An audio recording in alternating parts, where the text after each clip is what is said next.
All right, so we'll say good morning. So we're picking up Emir Hashem, Pe Aleph and Aleph 81a, 13 lines up from the bottom. So remember, I actually realized I left off yesterday a line ahead of the end of the story of Rav Amram Chasida. So remember again the dramatic story of Amram Chasida. And again, the Musar Haskell that even a man with Smicha, Rav, and even a man with the Toar Shem, with the descriptive name of Chasida, has his struggles with his Yetzer Hara as well. So remember again, we saw the incredible story. He's going running up the ladder to commit the Avera with this young woman, steadies himself in the middle of the ladder. Nura bebe Amram, Nura bebe Amram. So there's there is a fire in the house of Amram, fire in the house of Amram. Again, reference was Yetzer Hara. So the end of the story is, the Gemara says, Ashpe dinyanpag mine. So he made his, I should read this line, but he swore that he would never commit an Avera again. In other words, Ashpe means he swore out his Yetzer Hara. It doesn't sound right? But Lamaisa again, in other words, he made an oath that he doesn't want his Yetzer Hara to have an impact upon him anymore. So Nafak Minei Kemuda Denura. The Yetzer Hara came out, the Yetzer Hara looked like a pillar of fire.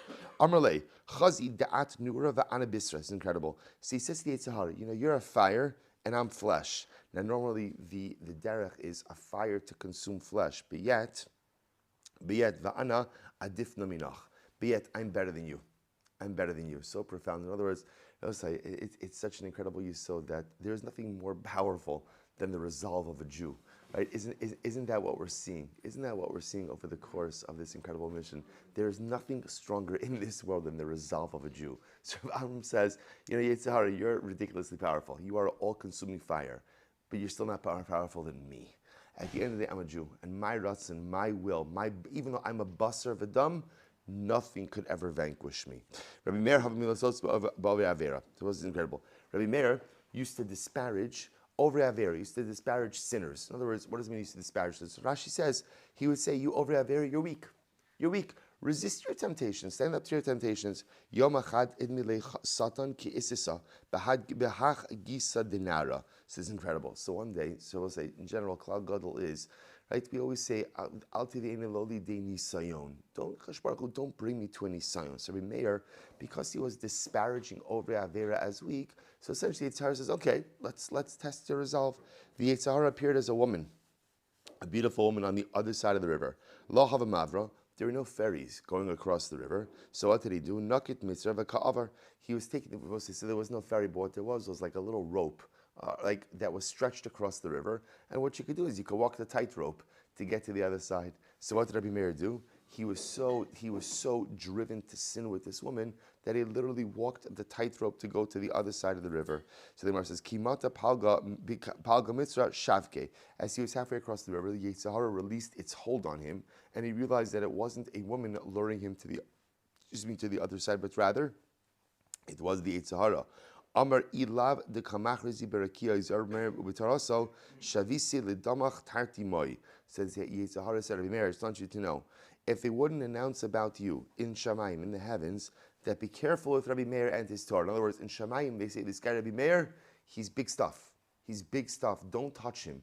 If they wouldn't make such an announcement in you in Shamayim, I would have reduced you. Literally translated, it means I would have made your blood like 2 ma, like nothing. 2 ma is an insignificant amount of money, right? I would have made your blood. I would have killed you. I would have killed you and decimated you. I just want to point out. Well, let's read one more story. So the Gemara says, Rabbi Akiva hayam mislosis b'avri avera. Rabbi Akiva also disparaged sinners. And in the chapel, when was he disparaged sinners? I would say he saw sin as a sign of weakness, and he couldn't understand why can't a person just be a little bit stronger and resist the temptation to sin. So listen to this. Yom echad idmi satan ki isasa bereish dikla. One day, the Satan appeared to him as a beautiful woman who was perched on top of a palm tree. Nakte ledikla v'kasalik va'azal. Rabbi Akiva, started climbing the palm tree. Now, I will say, this is Rabbi Akiva. Rabbi Akiva, right? So just want to point out, I'm sure you know this, Rabbi Akiva on a daily basis wasn't found climbing palm trees. Just like Rabbi Meir wasn't usually found walking tightropes across rivers. The point is the Yetzer Hara burned so intensely within each of them that it drove them to do things that they didn't normally do. Kimat l'pagi de when Rabbi Akiva got up half of the palm tree, so what happens? Shavke, the Yetzer Hara released its hold on him. Amar ilav de michrezi berakia. He zarab Rabbi Akiva v'saraso shavisi ledamach tarti moi. So he says same thing. Had they not announced in Shamayim about Rabbi Akiva, that be careful with Rabbi Akiva, be careful with Rabbi Akiva is holy. Rabbi Akiva is Kodesh Kadashim. I would have literally again reduced you like two ma'al, like in nothing. So I'll say, so really an incredible Gemara. There's so much to take out of this. First of all, the Lashon that the Yetzer Hara takes a hold on you, right? Both of these stories, when the Yetzer Hara releases them, that's the Lashon Shavke. It released them. We know this because we've all experienced this in life. When a person is driven to sin, it's almost as if you're in a trance. You don't see anything else. All you see is the desired result of the chait you're trying to engage in. And it blinds you to everything. It's also not coincidence that both of these stories deal with immorality. Because one of the strongest drives that we have as people, as men, is for immorality. Is the taiva forever, the taiva for immoral behavior is strong. That's why, again, right, the Gemara says, it's miut begazel, right? Many people are drawn to thievery, but everyone has a desire for immorality. So again, it's important, even great people, even refined people, even holy people, people are people and have those drives within themselves, and it's important to be cognizant of that. The Gemara says as follows. So, plimo, gira be'ene de satan. Every day, this sage Plimo used to say, he used to disparage the Yetzer Hara. And the way he would disparage it is he would say, there should be an arrow in the eye of the Satan. That's the way he would say it. Arrow in the eye of the Satan. Okay. So one day, the Satan showed up. At Plimo. And I will say, the other piece you begin to see also is over here is, never be disparaging of people who fail. You know, sometimes we stand in judgment of others to see people make a mistake, and like we look down on it. Like, I would never do such a thing like that. Like, I can't believe a person was so weak. Never stand in judgment of someone else's failures, because put any of us in a compromising position, and who knows what kind of decisions that we make. So Plimo every day is a little bit of a different story. Plimo every day is disparaging the Yetzer Hara. There should be an arrow in the eye of the Yetzer Hara. So you listen to this. So one day the Satan, it was Erev Yom Kippur, the Satan disguises himself as a pauper and shows up Kara Abava. So he shows up at the doorstep, at the front door of Plimo. So what happens? So Kara Abava, so he calls on the doorstep, Afikule Rifta. So they brought him out a loaf of bread. He's a poor man, Erev Yom Kippur, about to go into a fast. So they brought him out a loaf of bread. So the poor man says, the quote-unquote poor man says, you know, it's Erev Yom Kippur. What happens on Erev Yom Kippur? Everyone has the Sudam Afsakas. So you're giving me food to eat on the outside. Everyone eats on the inside, right? Everyone eats in a house, and you're giving me food on the outside. So they brought him inside the house. Ukariva le rifta, and they gave him bread. So apparently, when they invited him inside and gave him a loaf of bread, they didn't seat him at the table. Oh, they put him whatever. He was sitting in the doorway, right? So he said, listen, Erev Yom Kippur, Sudam Afsekes, everybody sits at a table, and I'm sitting by myself. So what happens? The Gemara says, Asua osu it atacha. They seated him at the table. So listen to this. Hu Yasiv. So Hu Yasiv, Mali nafshe shichna vikivi. So the Satan made himself look very, very repulsive. And he filled his body with boils and pus, and in other words, he made himself look very repulsive. And he was acting in a very disgusting fashion, in a very uncouth fashion. Amrle, so I'll say this is great. Amrle tiv shapir. They said to him, sit nicely. So by the way, this is a raya because every single parent has had the same exact discussion, right? Tiv shapir. So it's good to know that the things that we do are rooted in Chazal. Sit nicely at the table. Tiv shapir. So Amrle, havale kasa. So he said, so he asked the ani, I'm calling him the ani, but it's the Satan, right? Said, do me a favor, pour me a cup of wine. Yavale kasa. So they gave him a cup. Or it could also just mean he asked for a cup. But Rashi points out over here, mazguli kos. Mazguli means dilute for me a piece of wine. So yavale kasa. I said, what happens? Achmar shada bekicho nachru be. Shada bekicho. So they gave him the cup. What did he do? He began to, I don't know what the technical term is, but cough up phlegm. and spit the phlegm into the cup. So Nachrube. So at this point in time, Nachru literally means they snorted at him. Now what that means is they gave him a very disapproving look. Like, that's disgusting. That's like you're coughing up phlegm and spitting it into a cup at the table. So what happens? The Gemara says, so Nachube, Shaka Umis. So the Satan pretended like he died. He made himself look like he died. So Shamu Dahavakari Plimo Katel Gavra. So suddenly again the rumors started swirling. Plimo killed someone. So again, I'll say we're not doing these Gemaras justice because there's so much to speak out over here. Also how rumors start, right? How people rush to judgment without knowing the facts. Here again, Plimo didn't kill anyone, right? Plimo did not kill anyone. Fakir, just the opposite. Plimo was machnes archim, and this was a setup. Just to be clear, right? This is a setup by the Satan. So what happens? So nevertheless, Arak v'tashin nafshei besakise. So ultimately, Plimo went to hide. He went to hide because he just didn't know what to do, and he went to hide in the bathroom. Azl basrei nafil kamei. So listen to this. So the ani, apparently there was tchias amesim, right? So the ani got back up and he went to the bathroom, and once again he laid down dead in front of Plimo in the bathroom. So now Plimo thinks he's being haunted by the ghost of the dead ani, right? Poor man, he can't run away everywhere. So what happens? He chazi dehavim mitztair. When the Satan saw that Plimo was very distressed, galilei nafshe. So the Satan revealed himself, so to speak. He revealed his identity. Amrlei, my time Amritaki. So we'll say, so the Satan reveals, Tada, it's me. It's right, he didn't kill anyone, good news, but it's me, the Satan. So you'll ask, why am I here? So the Satan says, I don't like what you say about me every single day.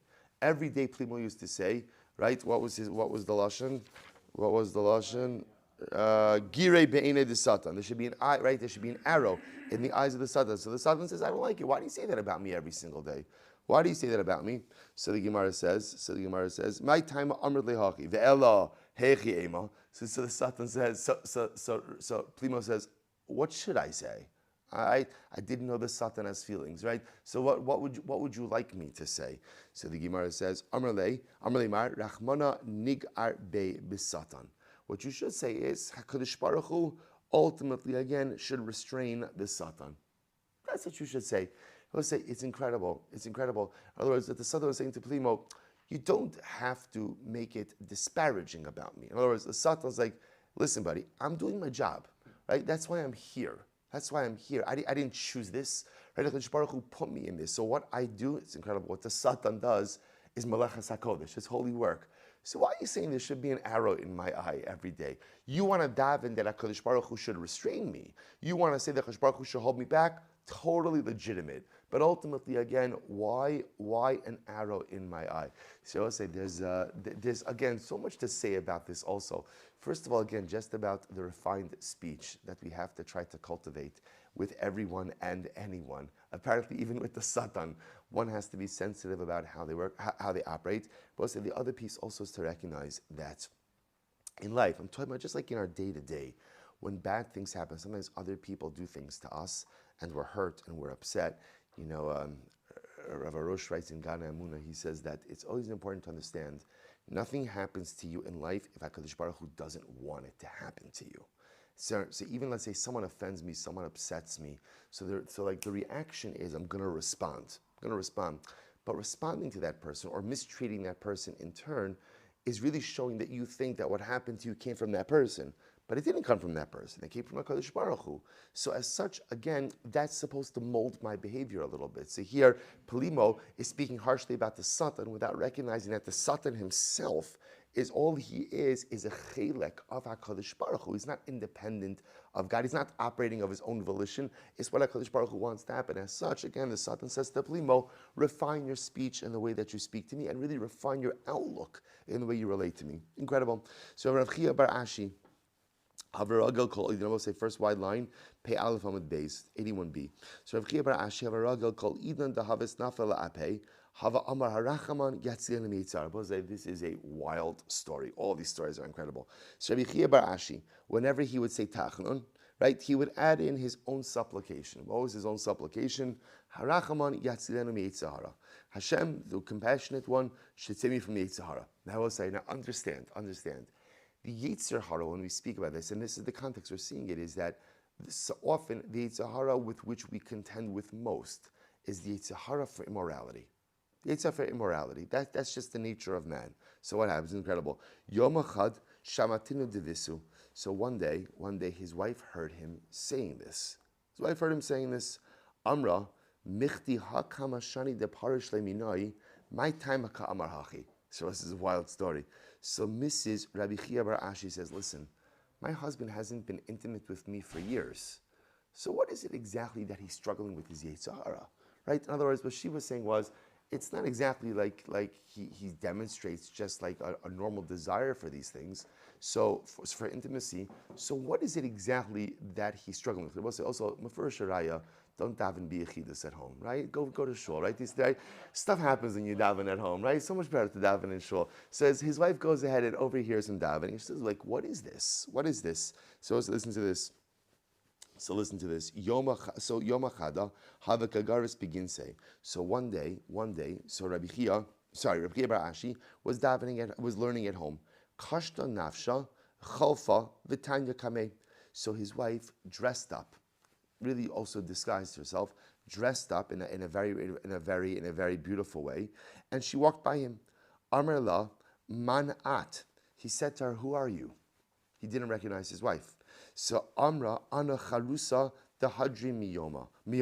She said, "My name is Charusa." We'll say, "Who is Charusa?"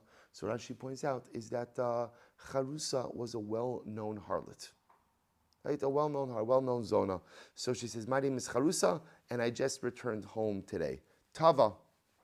So he propositioned her. Rabbi Cheber Ashi propositioned her. Amrale, I see nehelach lahach rumana deresh tzutzisa. She said, "Fine, but do me a favor. I want that fruit on the top of the tree. I want that fruit at the top of the tree." Right? Rashi says over here. So he says, okay, not a fruit, a small branch. I want a small branch on the top of the palm tree. Okay. Shavar, Azal Aisinihile. He jumped up, and he grabbed this small branch. And as I will say, once again, displaying an incredible amount of physical strength. So so what happens? So they had relations. So Ki Asalabese, Rabbi Chia Bar Ashi comes home. So Havaka Shagra Devisu Tanura. So his wife was firing up the oven. So Salik Vikayasa Bigabe. Rabbi Chia Bar Ashi goes and he sits in the oven. Amrle, my hi. So she says to him, "What are you doing?" Right? My hi, what are you doing? Amrle hachi vahachi havamaisa. Rabbi Chia Bar Ashi was so consumed with guilt. He tells his wife the entire episode that happened, that he quote unquote sinned with this woman Charusa. He was so overwhelmed by guilt that he just sat in the oven. Amrale, Anahavi. She said, "Don't be upset. It was me. You didn't commit an avera. That woman with whom you had relations, that woman who you thought was Charusa, it was really me. Lo ashkachba." He didn't believe her. He thought that she was just trying to make him feel better, that he didn't really sin. So Adiyah v'la simani. Then she gave him some intimate signs that no, it was really her and him who had that act of intimacy. Amar le ana miha li'isura ichavni. So Rabbi Chia Bar Ashi said, okay, so it turns out that I didn't actually sin, but lamaisa, my kavana was to sin. In other words, the act itself, the physical act itself, turns out not to have been an Aveira because it was a physical act of intimacy between husband and wife. But it doesn't change the fact that my kavana, that my intention was to sin with a harlot, was to sin with this lady Charusa. So what happens? The Gemara says, Kol yom also tzaddik hayom misana. Rabbi Chia Bar Ashi spent the remainder of his days immersed in fasting, ad shemes ba'osa misa, until ultimately, again, he died as a result of it. In other words, let's say he was so broken as a result, ultimately, again, of that event in his life. He never fully recovered. He was upset. Again, I will say, I just want to point out, these are great people. I will say, sometimes the most beautiful thing in general about Torah, about Yiddishkeit, is that even our great people are real. And because they're real, that's why they're role models, right? Like the Ramban brings down, it says explicitly about the chait of Sarah Imenu, in terms of the way that she mistreated Hagar. She was Hagar, right? And ultimately, again, the Ramban points out, different Ramban, same Ramban, the commentary, different Ramban.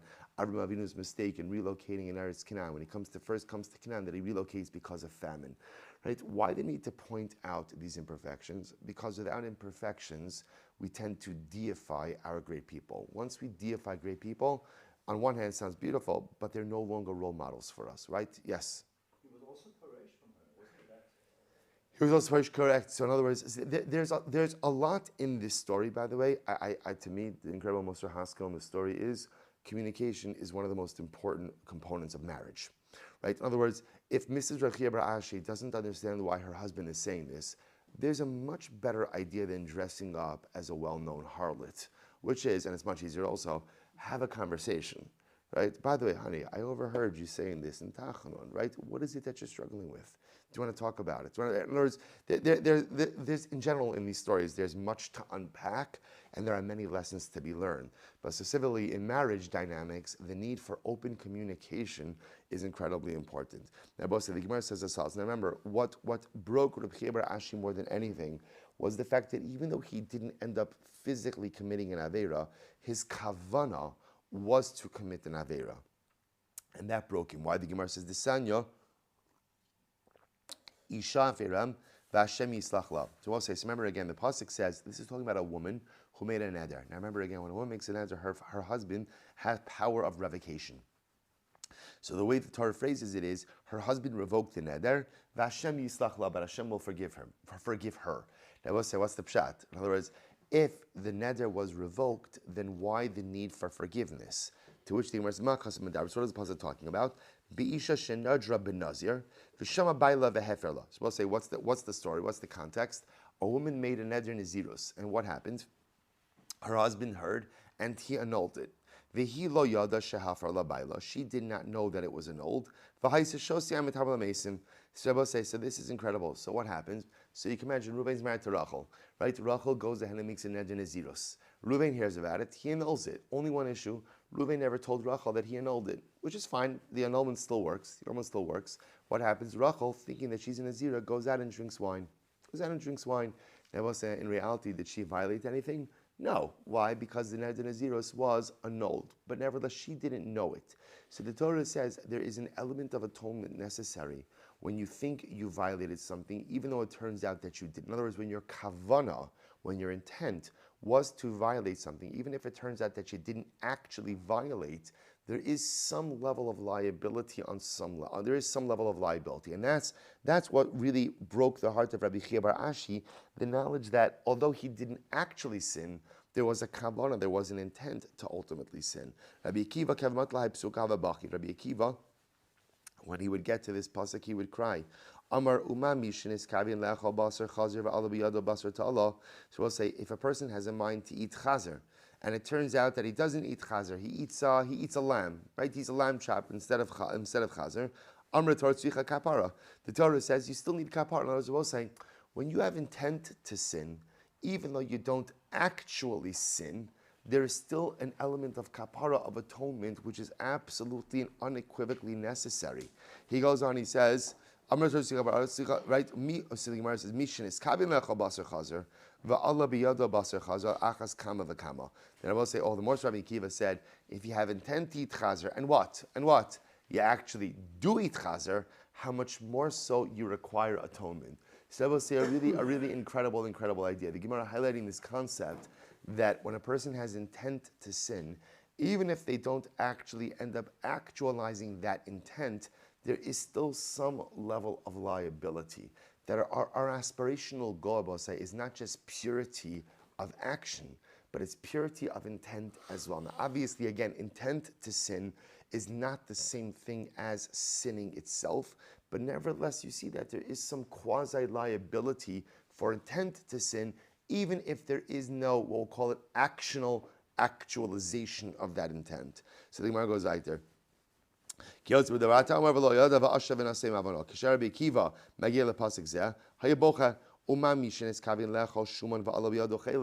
If a person ultimately again had intention to go ahead and eat shuman, shuman is fat, shuman is permitted fat, and it turns out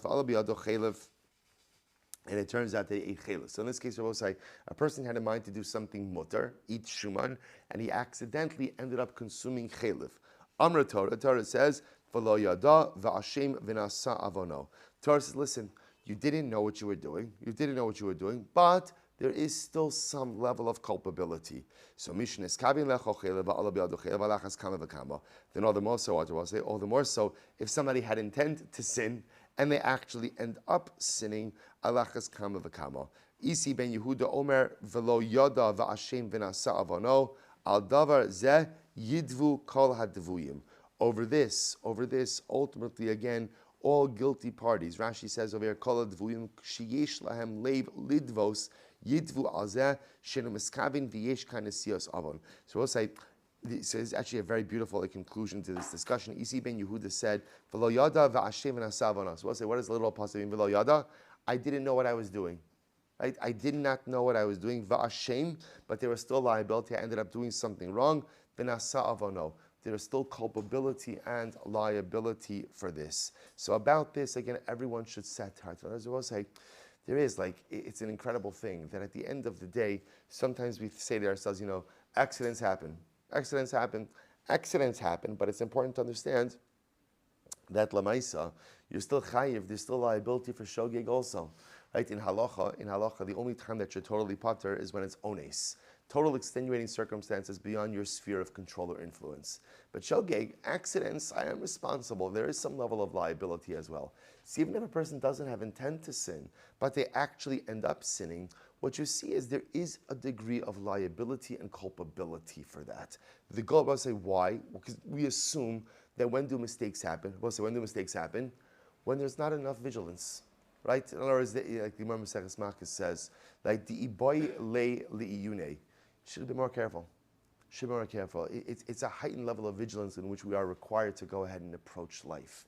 That lamais again, not only are we supposed to be actionally pure, but we're supposed to get to a level where even our intentions are purified as well. And when there is purity of intention, then ultimately, again, even shogeg doesn't happen. Incredible Gemara. I will say incredible. Let's go back now to the halachic piece of this Gemara. Misyachid adam im imo.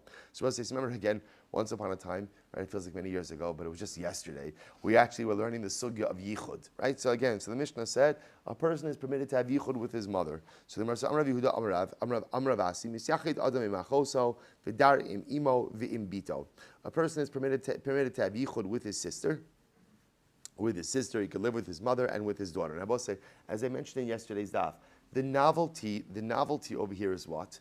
Again, in general, the way the laws of yichud work is anyone who is an erva to you, in other words, anyone whom you cannot affect kiddushin with, right? So lemaisa, again, there's an iser yichud. That's the way it works. So what's interesting is a mother, a daughter, a sister should fall into these same categories, yet they don't. Right? One is permitted to be alone with these women. So ki amra kamei de Shmuel amra asur le'syachin in kol raya shebatorah va'afilu in behema. Wow. So I'll say, so Shmuel said at the end of the day, Shmuel disagreed. Shmuel said the Isser Yichud actually devolves upon all arayos, all forbidden relationships, even with animals. So Tnan Misachid Adam im Imo v'im Bito v'yashinu mikira basar tiyufta de Shmuel. But one second, the Mishnah explicitly says a person is permitted to be alone with his mother, with his daughter, and again, halacha lamaisa, they're even allowed to sleep in the same bed, with close proximity to each other. Bikir of basra. Kir basra means even without clothing, and it's mutter. Tiyuf to the Shmuel. This would refute the opinion of Shmuel. Shmuel will say l'tamech hadisanya achoso v'chamoso ushar kalaraya shabatorah ein misyachid bahem ela be'edim. Yet Shmuel will say as follows. What about the following brisa that says, right? One's sister, chamoso, all the other arayos in the Torah, a person is not permitted to have yichud with them except edim. Now, of course, if you have edim, there's not yichud, but it means is you can't be alone with them except if there are edim. So Gemara says, be'edim in shalo be'edim lo. Only with edim, not without edim. Ela tanoihi. In reality, this is a machlokes tanoim. The Sanya Amar Meir, hizaru bi mipnei biti. And I will say very, very strange gemaras over here. Rabbi Meir says, make sure that I am careful with my daughter. Now, I will say, what does that mean? So, if you take a look, Amar Rabbi Tarfon, la'anshi beso, hizaru bi lios imi vim. Sorry, that's kalasi. That's the next one. See, he was saying over here. So, Rabbi Meir says, Be careful that I shouldn't be alone with my daughter. Rabbi Tarfon says, Hizaru bi mipnei kalasi. Be careful with me because of my daughter-in-law. I'm both saying that. What does it mean, be careful with me? In other words, what he's saying is, I'm careful not to have yichud even with my daughter. And I'm careful not to have yichud even with my daughter-in-law. They're not saying chas v'shalom, right? Again, I will say, just to be clear, Rabbi Meir is not saying, don't leave me alone with my daughter, chas v'shalom, point that even with my daughter there is an Isser Yichud, right? Rabbi Tarfon ultimately is saying, be careful, I'm not going to be alone with my daughter-in-law because there is an Isser Yichud even with my daughter-in-law. Lig I love Osa Talmud. So also one of the Talmidim heard him say this, heard Rabbi Tarfon say this, and he made fun of him. Once again, I will say, you're so weak. You're so weak. What are you talking about? Ridiculous. Yichud with your daughter, yichud with your daughter-in-law. What are you talking about over here? So Gemara says, Rabbi Avo, Rabbi Chanina ben Gamliel, Hayu Yamim Mu'atim, Ad shenichshal oso Talmid bechamoso. It was only a couple of weeks that went by until this particular Talmid committed an immoral act with his mother-in-law. With his mother-in-law. I was about to say, this goes back to the motif that we spoke about before, which is that what? Which is that Lamaisa, don't disparage people who are struggling with the Yetzer Hara. Right? Don't disparage it, and don't think, and sometimes you can look down on that and say, ridiculous, such a struggle like that, such a base individual. All kind of person struggles with things like that. Right? We've seen again that never ends well when you are disparaging of those who struggle, because what that seems to indicate is that you're putting yourself on a higher spiritual or moral pedestal, and it's only a matter of time. Those who hold themselves in too high of esteem, thinking that they're so strong, are the first to fall. Incredible. So the Gemara goes weiter. Now, what about the statement we saw before that who said Ravasi that that Shmuel said even with a behema you can't even be alone with a behema. So Abaye, so the Gemara says Abaye mechlale mikule dibra. So I'll say if you take a look at Rashi over here, so Rashi says Mechlai mikula debra kishay holich basada begirs liyachid hayamonea behemos mikala sada. So ultimately, this is incredible. So he says Abaye, whenever he would go ahead and go out into the field, right, to think about his learning, right. Ultimately, what would happen? To be alone, to think about his learning, he would prevent any of the animals from being there. Then Rashi has a different gear. So he says, "Davar acher sheno maniach lios roa v'abehemos b'sada acher b'sada echad." He wouldn't allow the shepherds to be alone in the fields. Ultimately, again with the animals.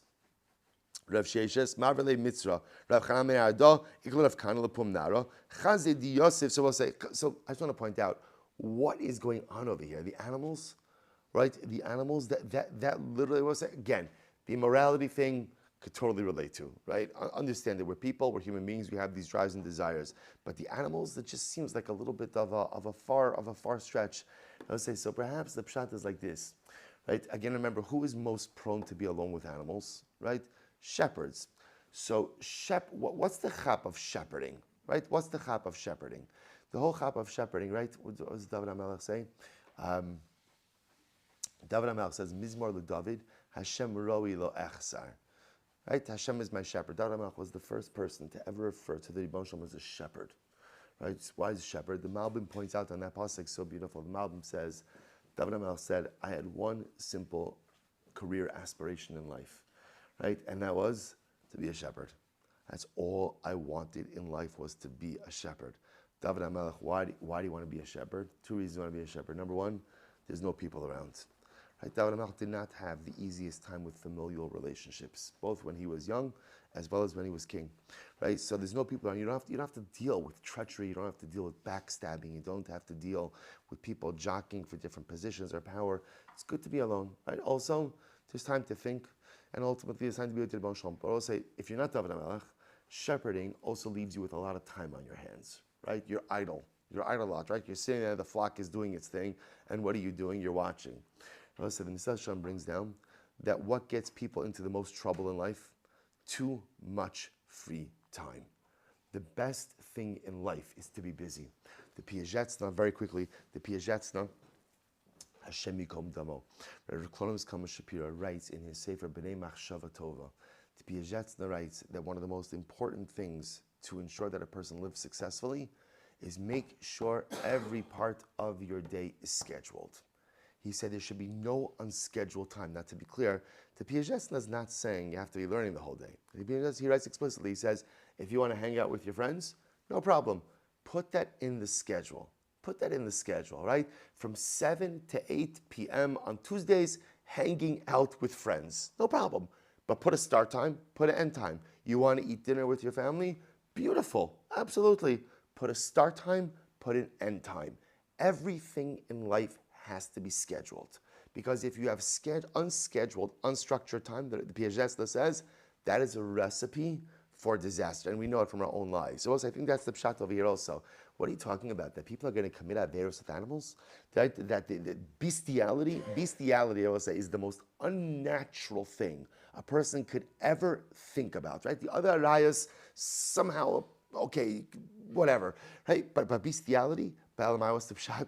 When you're sitting in the field and you are not doing anything and you are idle, so suddenly again, sometimes the craziest, most far removed things suddenly become possible. A musar haskell about the need to be properly structured and properly scheduled every moment of the day. The Gemara goes weiter.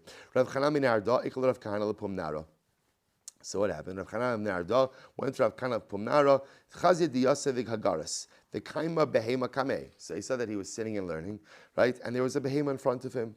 Amar Leilo, Savar Lamar Filim Behema. Don't show like Shmuel that you can't be alone even with an animal. So Amar Le Lav Adatoi. He said, okay, I wasn't even cognizant of it. I wasn't even thinking about it. Amar Rava, Misyachid Adam im Shtei Yavamas, Vim Shtei Tsaras, im Isha vechamosa, im Isha ubas bailo, im Isha vitinokes sheodas tam bia, ve'in mosers atzma labis. So we'll say, this is fascinating. And this is actually halacha l'maisa.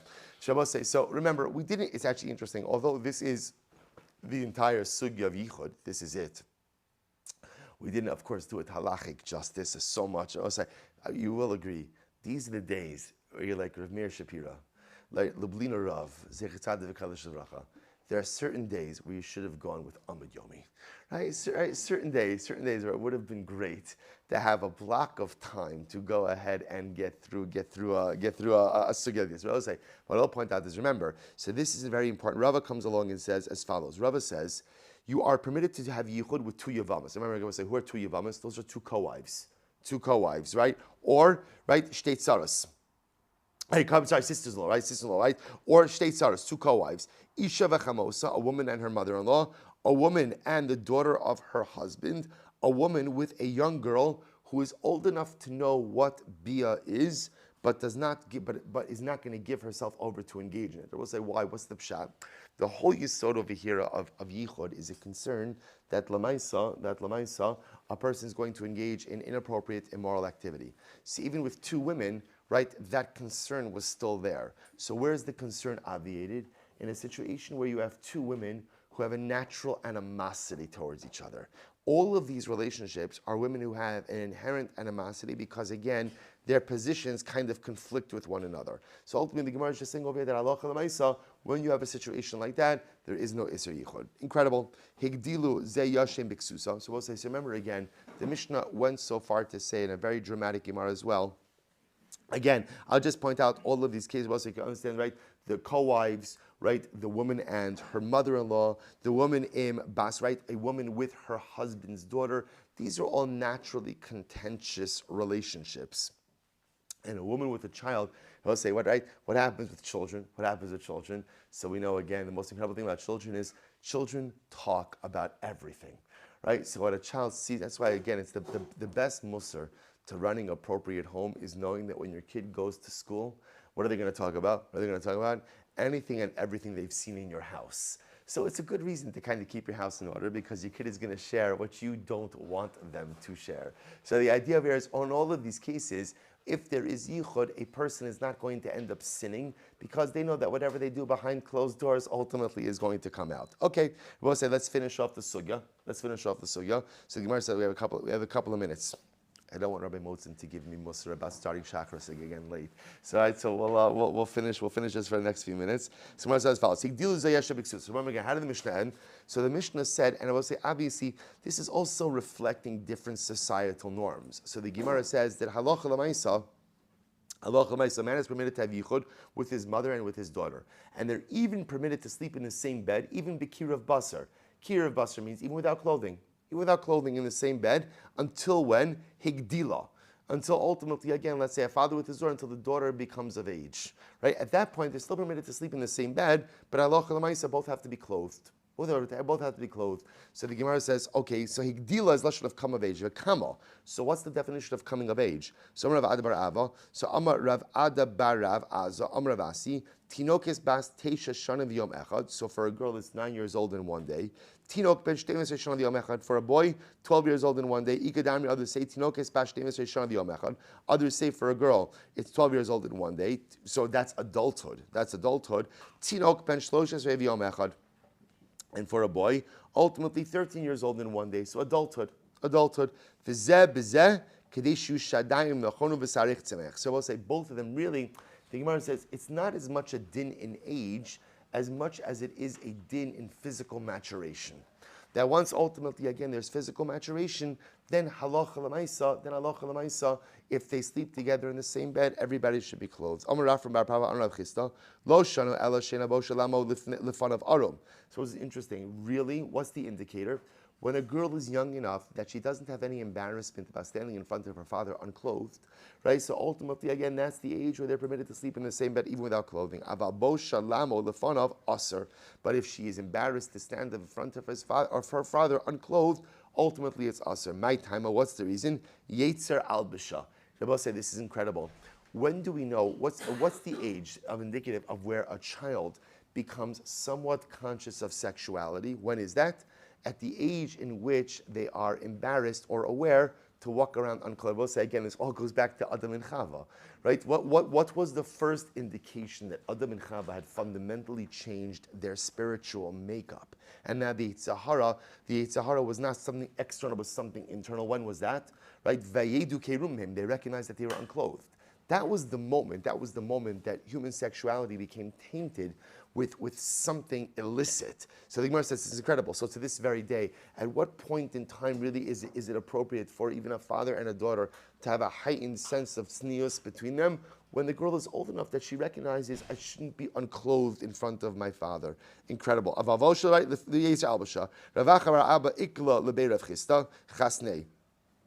let's listen to this story. So Rav Acha bar Abba went to the house of Rav Chisda, his father-in-law. Shachle lebar barte, osa v'kanfei. So Rav says, so what happened? Rav Acha bar Abba took his granddaughter.